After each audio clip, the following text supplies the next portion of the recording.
Este contenido audiovisual tiene como finalidad entretener al espectador y no representa alguna postura en particular sobre el autor, ni tampoco la mía. Simplemente este material pretende dar una posible explicación de los sucesos del universo de Fate y hacer de este video un material ameno e informativo. Ya saben que si tienen alguna sugerencia o comentario, les invito a dejarla en la caja de los comentarios. Aproximadamente entre los siglos primero y segundo antes de Cristo, dio lugar en nuestra historia para muchos la primera religión monoteísta del mundo, el zoroastrismo. Esta religión, que fue sustituida por el islamismo con la caída del imperio sasánida, venera a un solo dios, Ahura Mazda, dios del cielo, un dios abstracto y trascendente sin ninguna imagen concreta, por lo cual su representación queda nula. Angra Mainyu, la fuente de todos los males del mundo, existente desde la misma creación y el opuesto de los Ameshespenta, que representan las seis verdades, o también es llamado el Destructor, forma parte del dualismo que existe en la religión Mazayasna. Según la Real Academia Española, define a la palabra maldición como el acto de imprecar dirigido contra alguien o algo. Para decirlo de una manera más coloquial, se refiere al hecho de pedir y desear que le ocurra un mal a alguien. Esto se plasma de una manera un tanto diferente pero similar en el mundo de la magia. Esto lo podemos llegar a ver en la forma en que Laurel Meloy define lo que es una maldición. Según sus propias palabras, una maldición es el acto de intentar reescribir la naturaleza de alguien. De acuerdo a este contexto, el concepto de naturaleza puede asociarse como aquello que caracteriza a un ser. Ejemplos como estos abundan en textos literarios, la industria del entretenimiento o hasta de algunos de tus amigos o familiares más cercanos. Imponer adjetivos ofensivos o burlescos a un objeto o a una persona se les considera como una forma primitiva de maldecir. Prácticamente se les considera primitivas por la manera en que nosotros las ponemos en práctica, aun si no somos conscientes de ello, como poner apodos a las personas o tan solo el simple hecho de burlarnos de un político o figura pública. En el episodio piloto de los casos de Laurel Meloy se nos muestra la correlación de los espejos con nuestras personas reales. La sombra o el reflejo que proyecta un espejo está correlacionada con la naturaleza de un ser. Sin embargo, la naturaleza previamente mostrada no es la misma. Desenredando toda la explicación antes mencionada, se refiere cuando hacemos uso de un espejo, podemos vernos a nosotros mismos.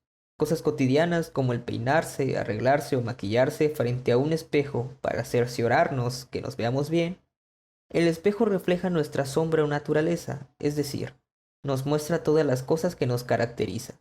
No obstante, pese a mostrarnos la misma naturaleza, el espejo y tú tienen características totalmente diferentes. Partiendo de esta base, Laurel Meloy menciona la verdadera naturaleza de las maldiciones. En la Tercera Guerra del Santo Grial, la familia Ainsburn, conocida por ser excelentes productores de homúnculos, invoca a Angra Mainyu, la figura del zoroastrismo, que encarna todos los males del mundo.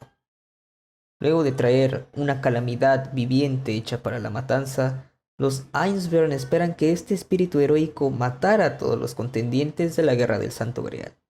Sin embargo, el ente encarnado en la Tercera Guerra no era más que un antihéroe que alguna vez fue un humano.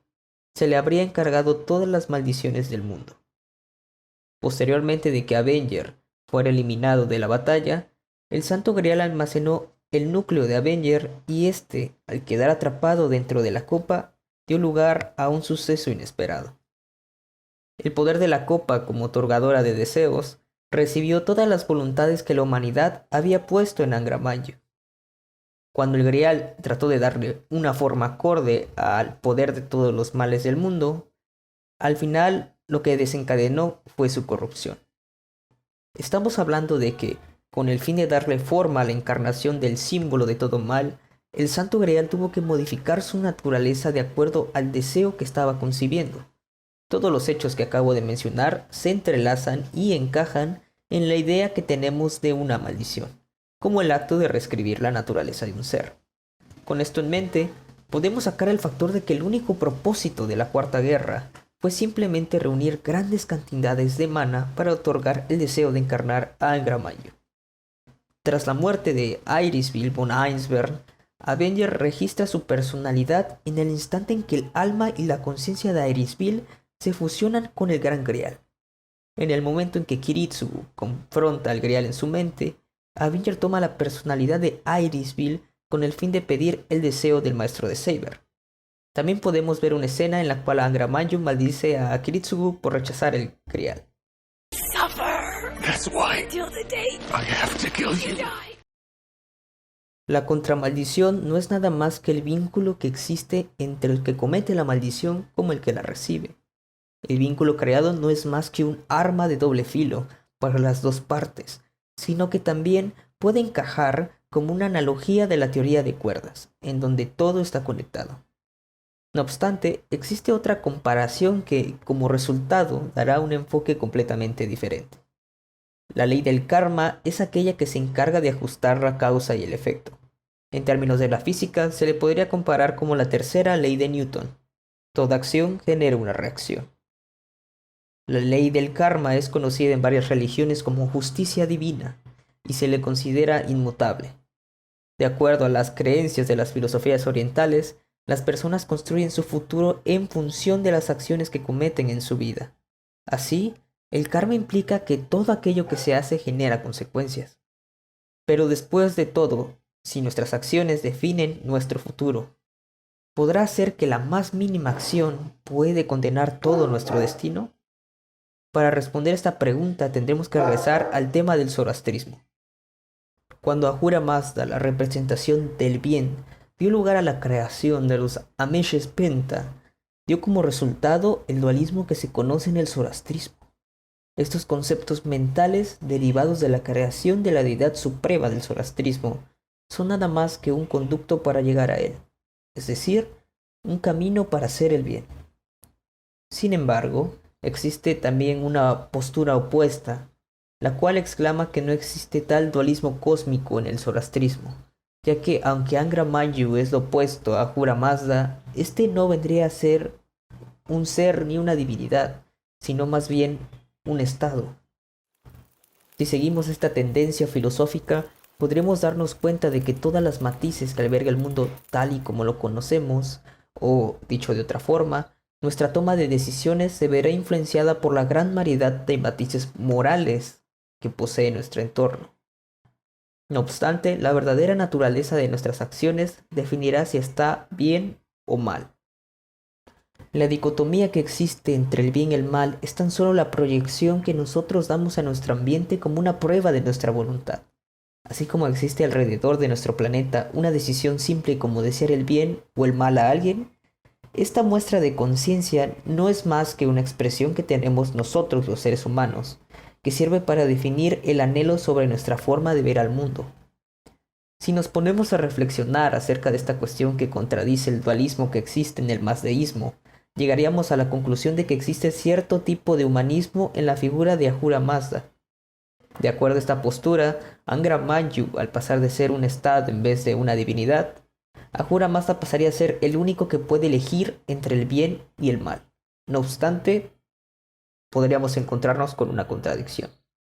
Si la representación del bien, es decir, Ahura Mazda, tiene la voluntad de elegir entre el bien y el mal, ¿no sería del todo buena por el simple hecho de que es capaz de elegir el mal?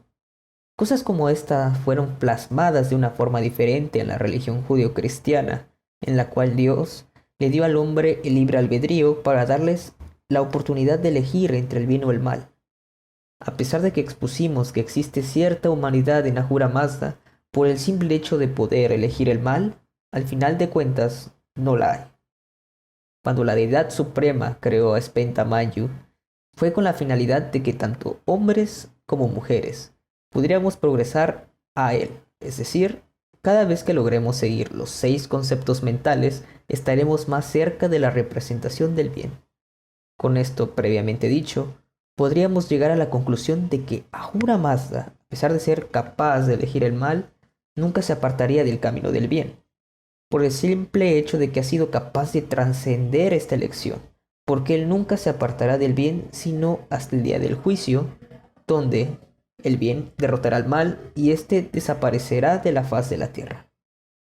Para explicar de una manera mejor este punto, analicemos los siguientes aspectos. ¿Qué es la antroposofía? La antroposofía es un tipo de estudio que busca relacionar la divinidad con la sabiduría humana. Dicho con otras palabras, esta ciencia se interesa en estudiar la capacidad del ser humano para percibir acontecimientos más allá de los visibles, fenómenos invisibles y de carácter espiritual que conectan tanto el mundo terrenal como el mundo espiritual. Cabe aclarar que la antroposofía es una doctrina de investigación y de descubrimiento, pues no posee ninguna afinidad por ninguna religión, ni tampoco es un tipo de costumbre religiosa.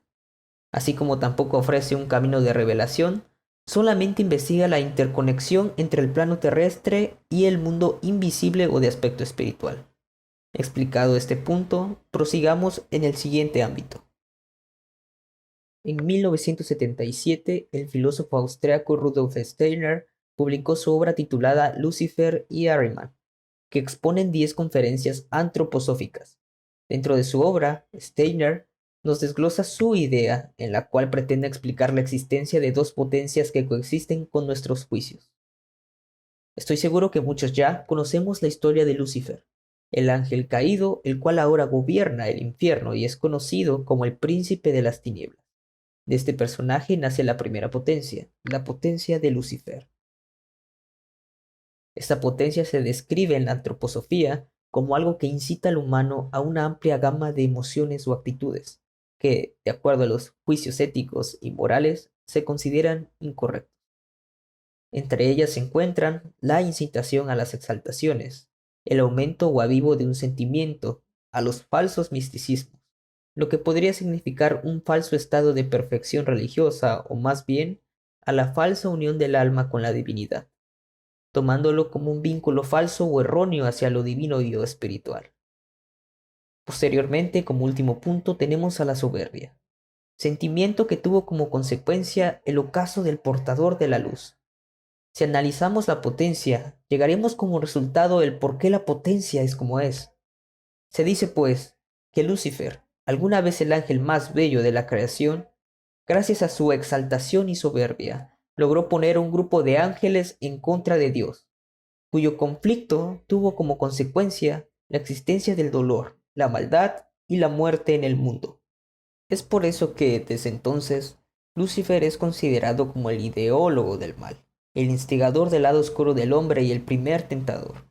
Sin embargo, cabe destacar que la fe que Lucifer logró corromper de los ángeles caídos podría simbolizar una prueba del falso misticismo. Por otro lado, tenemos la potencia de Ahriman, que se explica sencillamente como aquello que incita al ser humano a las actitudes materialistas.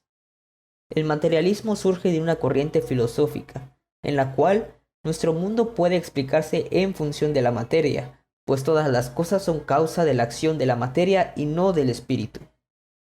Si bien esta filosofía deriva en diferentes tipos, el materialismo práctico es el que más encaja en la perspectiva del problema, pues sostiene que todo el bien que puede llegar a aspirar el ser humano se deriva de los bienes materiales. Este punto entra en demasiado conflicto, debido a que tener estos hábitos no es malo, sino todo lo contrario, porque de no ser así, no podríamos cuidar nuestra salud debido a varios dispositivos que hacen posible salvar una vida en determinadas situaciones. Al igual que las máquinas, que gracias a ellas, nuestra calidad de vida ha incrementado en los últimos años, al igual que nuestro promedio de vida. Por supuesto, la tecnología nunca queda atrás, pues con su evolución ha creado oportunidades inimaginables para las personas de muchos siglos atrás. Ahora, el problema radica en el abuso, la sobrecarga de este sentimiento, que en vez de llegar al progreso, puede llegar a nublar el juicio, lo que provoca el conflicto y termina con el desenlace de emociones negativas que puede llegar a corroer nuestra persona. Si bien distintas corrientes religiosas albergan cierta dicotomía y nos dan la elección de hacer actos de bondad o elegir decisiones viles que traen sufrimiento a los demás, entra en juego la subjetividad de nosotros como individuos, que se ve influenciada por nuestra sociedad, identidad y crianza. Por ejemplo, en Papúa Nueva Guinea, se encuentra la tribu Zambia. De acuerdo con sus creencias, los niños nacen con un órgano sexual interno llamado tingo, un órgano seco que debe nutrir de semen para convertirse en adultos y auténticos guerreros. Debido a que consideran el esperma como el conducto de la energía masculina, así, niños de 7 años de edad son separados de sus madres y pasan a convivir con varones de la misma tribu durante la siguiente década. Los varones se encargan de convertirlos en lo que ellos consideran verdaderos hombres, teniendo relaciones sexuales con ellos, dando como resultado la pedofilia. También en China tenía lugar una tradición de lo más cruel. Los pies de las niñas eran vendados con tan solo 4 años, impidiendo que el pie creciera. Esto se conseguía quebrando los dedos y el arco del pie, dando como resultado una especie de puño cerrado, y así poder presumir de la belleza de un pie diminuto. También era una prueba de tolerancia al dolor, una demostración importante ante un posible marido. Se calcula que esta barbarie se realizó en el 50% de las familias chinas de clase media y casi el 100% de las familias acomodadas, hasta que fue abolida formalmente en el siglo XX. Estas eternas batallas que existen en las diferentes religiones y culturas que se han manifestado en nuestra historia a lo largo de la humanidad son aquellas que nos muestran cómo funciona el mundo en realidad, en donde el bien siempre tendrá un poco de maldad, así como el mal porta un poco del bien. Aunque nuestra historia puede estar manchada de diversos actos inmorales e inhumanos, pienso que vivimos de esta manera porque al salir de nuestra inconsciencia, iremos a donde nosotros creamos que es lo correcto. Nuestra sociedad es la que le da un valor moral más global a nuestras culturas y tradiciones, siguiendo posteriormente del juicio individual, que va de la mano en cómo la persona en cuestión juzga y considera cuál es la actitud o comportamiento aceptable de acuerdo al entorno en el que se desenvuelve. Es imposible aceptar una sola verdad, ya que a los ojos de millones de personas, el concepto de moral cambia y es imposible a grandes rasgos determinar si una acción es buena o mala, ya que no solo se trata de la acción final, sino que se va desenvolviendo de acuerdo al comportamiento que recibe de su entorno. No podemos juzgar a un libro por su portada, así como un acto inmoral perpetrado por una persona, puesto que siempre hay una historia detrás y nos corresponde a nosotros como observadores emitir una distinción justa de acuerdo a nuestros valores morales. Y espero verlos en el próximo contenido.